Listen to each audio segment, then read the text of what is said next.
The history of the American presidency is one of accomplishments and compromises, successes and failures.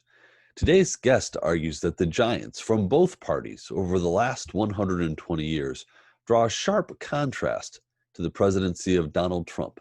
He's Robert Dallek, this week on Story in the Public Square.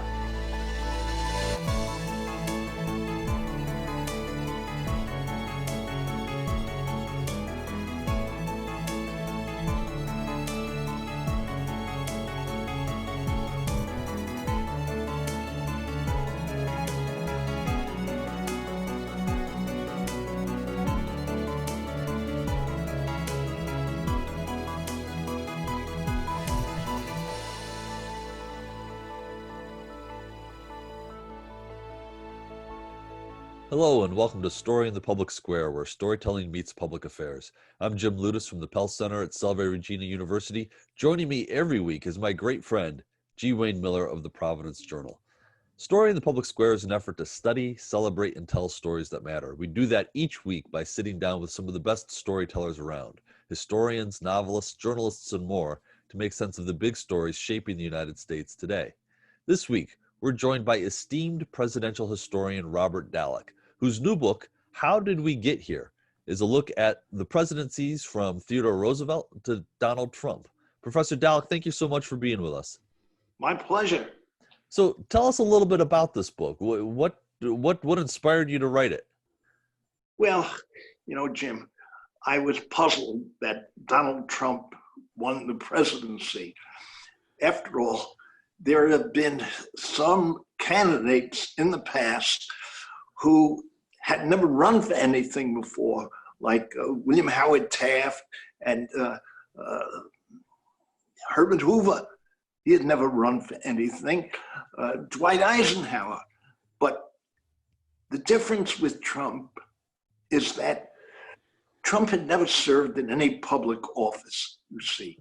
And of course, Eisenhower had been a storied general in World War II, and Herbert Hoover had been Secretary of Commerce throughout the 1920s, and William Howard Taft had been the Governor General of the Philippines, and then Theodore Roosevelt, Secretary of War. So they had experience of serving in some kind of public office. But Donald Trump had never run for anything and never served in any public office. And so this was a departure from what we traditionally saw in American politics. And it reminded me of what the longest serving member of the House of Representatives, Sam Rayburn, he had been the longest serving Speaker of the House. And when John Kennedy appointed people to serve with him, Rayburn said, I'd have a lot more confidence in these men if just once one of them had ever run for dog catcher. The attitude was, how do you do the job in public office if you've never served at all in some kind of public capacity? And that's what puzzled me about Donald Trump's election to the presidency. And so I wanted to see what was there in the past presidencies, going back to Theodore Roosevelt, that had facilitated or opened the way for someone like a Donald Trump to become president. And frankly, my sense is that the lesson I hope people will take away from this is never put in the presidency someone with no political experience. Yeah. Because not that it guarantees anything as to their performance, but at least they have a sense of what the national political culture is like. And I think it serves them and helps them to perform more effectively in the office. So that's what motivated me to write this book. Is it oversimplifying the argument to say that a public sector resume, some sort of engagement in public affairs is an important part. It's not just about having run a big organization. There's something different about public service. Is that overstating it? No, I don't think it overstates it at all, because it requires a certain sensitivity to public mood. There were presidents like Theodore Roosevelt and Woodrow Wilson, Franklin Roosevelt, all of whom had a very keen sense of what the public mood was in the country. You can't teach it to someone. I've often told students, I can't teach you how to be a politician, and I don't intend to. But the truth is that the most effective politicians have been those who had some kind of sixth sense, who had a kind of feel for it, like, a natural baseball player. And there are natural politicians. Ronald Reagan was one of them. He had a kind of feel for the public mood and could bind with them, could create a kind of a connection to them. And it's essential in a democracy like ours.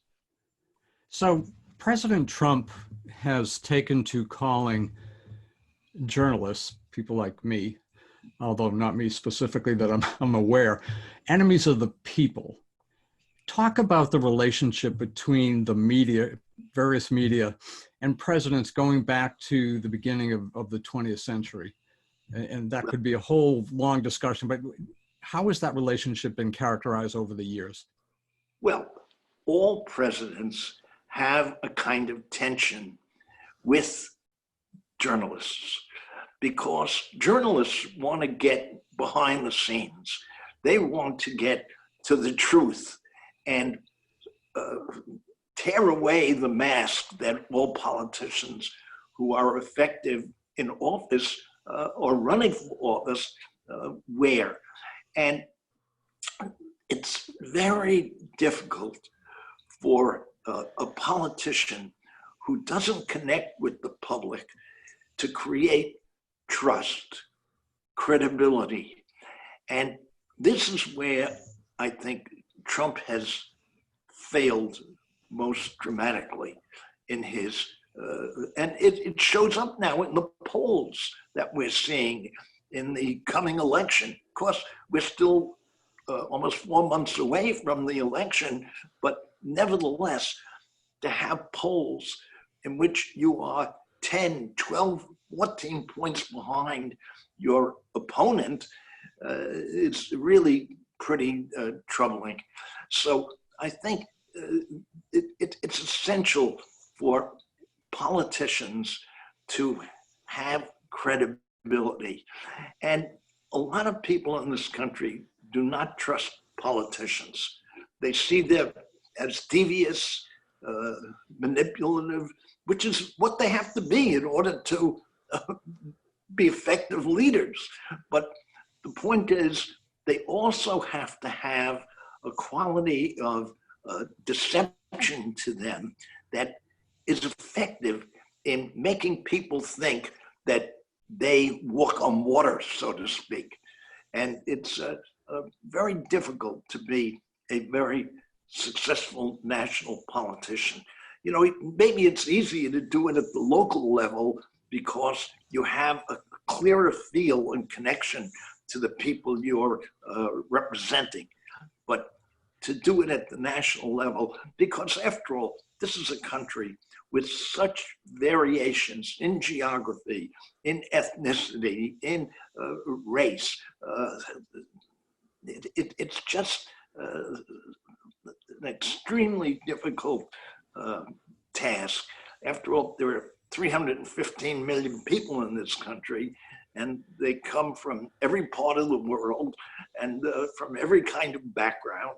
And how do you create consensus, which is what the most effective thing that a president, in a way, can do at the domestic level? So this president does not appear willing or desirable or desiring to create consensus. I think that has been clear from the beginning. Yeah. He has played to his base, to use that term. Why do you think he has not sought consensus, but rather has gone in a different direction in terms of divisiveness? That seems to be where he is, as opposed to seeking consensus. Why? I'm not sure, because this has puzzled me as well. Does he really want to be reelected? I have doubts about that. I mean, he hates to be called a loser. One journalist told me that Trump called him a loser. And as far as Trump is concerned, there could be little that's worse than being called a loser. And he'll hate to have that label applied to him. But on the other hand, I don't think he particularly likes the work of the presidency. I think he likes the rallies, and he likes the praise and celebration of him as some kind of exceptional human being. But to do the work of the presidency, and look at what his performance adds up to. I don't know what people can point to as a record of significant achievement. And I think it will dog him forever. I've spent enough time in and around politics to know that it can be a tough business, and that people will say things, particularly in the heat of a campaign, especially a presidential campaign, that some pretty sharp elbows get thrown. What has struck me in the last 3 or 4 years are the number of serious scholars of political science and historians who have been sounding the alarm about some fundamental changes. And I think it's not an overstatement to characterize what they're describing is as threats to the Republic. Do you think that the Republic is in peril? Well, I think it is in a way, but I also have a kind of faith in its qualities to survive Donald Trump, to outlast him. Because after all, we have decades and decades of democratic rule in the country. But, what we're seeing is the demonstration of what Winston Churchill said, that democracy is the worst possible system except for all the rest. And we're seeing the underside, so to speak, of democracy with Donald Trump. He's so totally self-absorbed. He's so narcissistically preoccupied with himself and how he'll be remembered. And he says things that are absolute nonsense. He describes himself as the best president in American history. He's done more than any other president, right? Exactly. I mean, it's absurd. And he's better than Theodore Roosevelt, a domestic leadership of Woodrow Wilson, Franklin Roosevelt, Dwight Eisenhower, who even when he left office after 8 years, enjoyed an extraordinary amount of popularity. So it's just, but this is Donald Trump. He is so full of narcissism and self-congratulation that it really reveals how insecure the man is. But I must say it's amazing that he has the courage and the strength to run and keep running. But I think at bottom, there's something quite off base about him. And I don't know that he's so keen to continue being president or having to take on the duties and demands of the office. So morality has been an issue during the Trump presidency and during the election that brought him to the White House. Talk about morality over the years in terms of presidencies and in terms of presidential elections? Has it played a big role? Has it been important? And then bring us to today with our president today. Well, when it's clear, presidents want to be seen as models, as figures everybody can want to imitate. And they are supposed to hold to a higher moral standard. Now, of course, they hide from the public. For example, when Theodore Roosevelt took control of the Panama Canal route, and at the time, he denied that he had forced the Colombians to cede the territory to the United States. And he said, when we got it and were building the canal, it was to serve international commerce.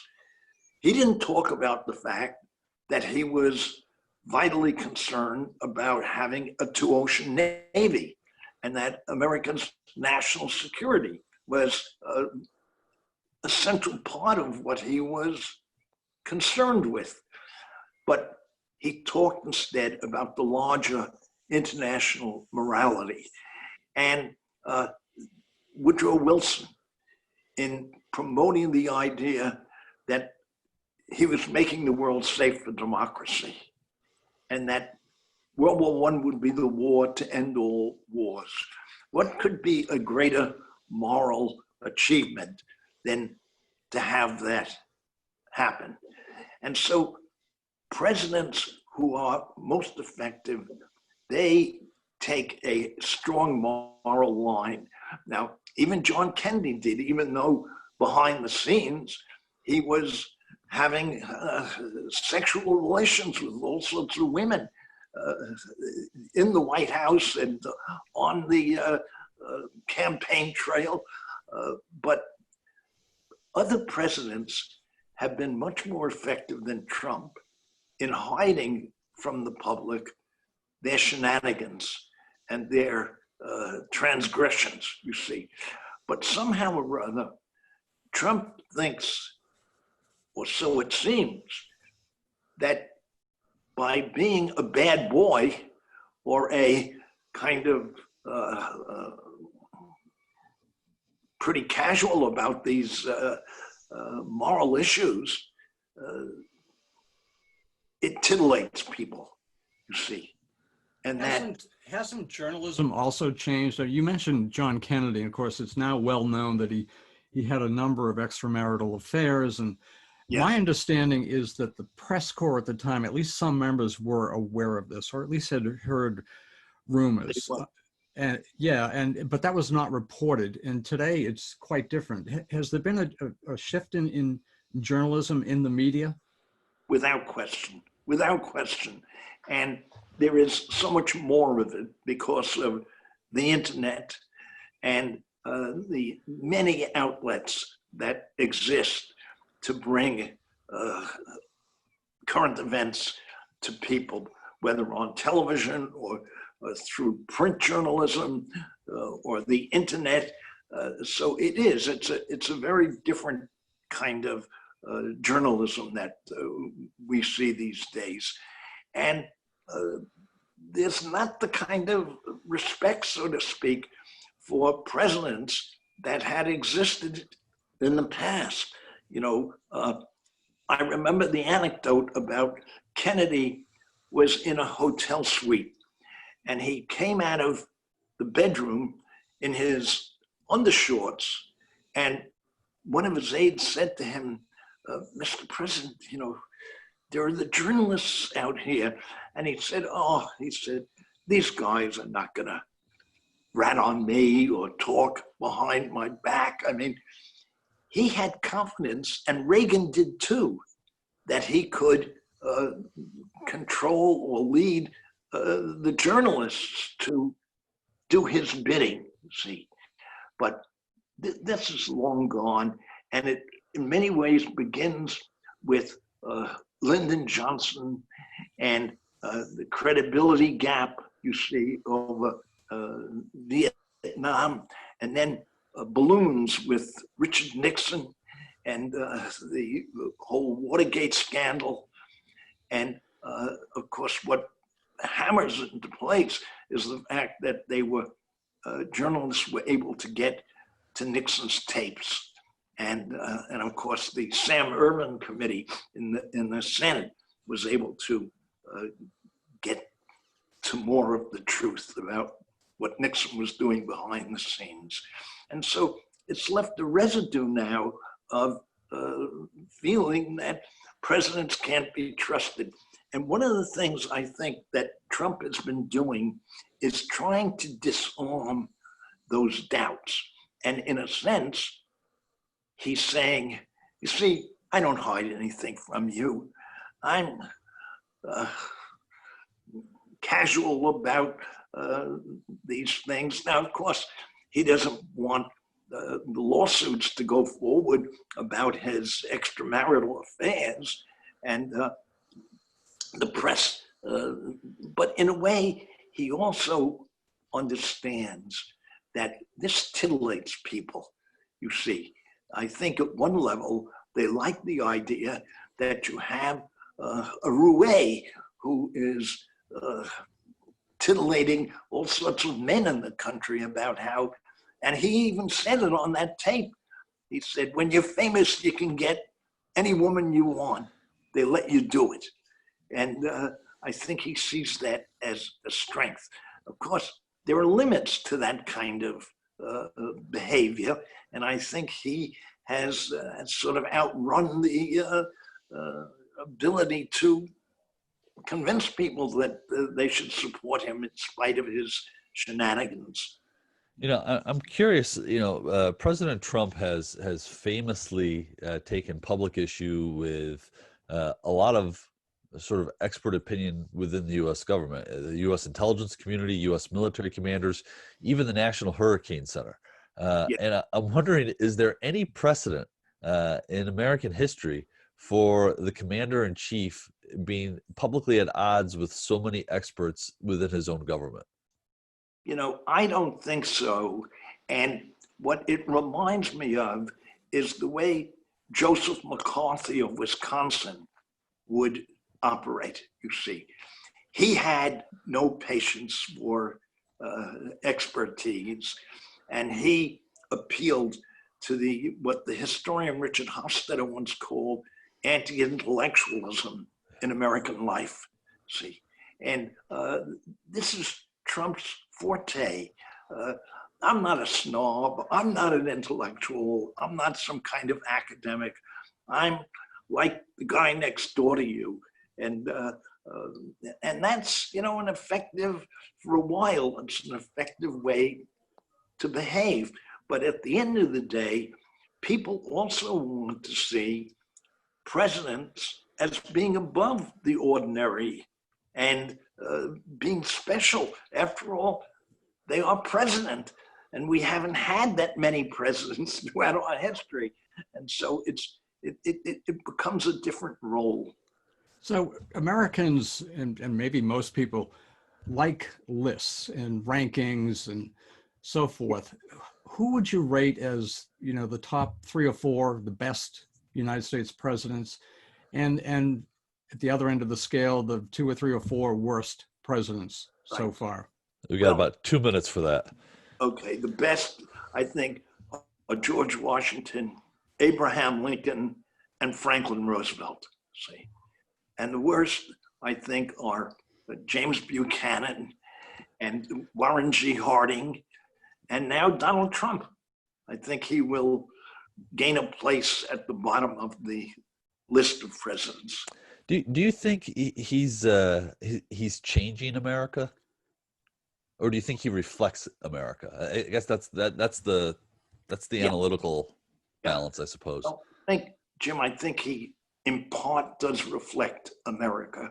He never would have gotten to the presidency without some extent of that. And on the other hand, he breaks the bounds of what is acceptable. And I think historians, I guess, shouldn't predict the future, but I'll do it. And my guess is that Joe Biden will not just win, but he'll win in a landslide. You know, people in this country, when they elect a president, they want something new. And so you had Theodore Roosevelt, the new nationalism, Wilson, the new freedom, Roosevelt, the New Deal, Kennedy, the new frontier, Reagan, the Reagan Revolution. See, and even Obama, who I know because I was one of 7 or 8 lucky historians to have dinner with him 5 times because he liked to talk to historians. Anyway, it's a changing world, and presidents need to keep up with changes. You know what they say, the only constant in history is change. And however much you know about the past, and you should know about the past, unlike Donald Trump, who went to Pearl Harbor and he didn't know what that was about. I mean, I found it appalling that he was so ignorant of our history.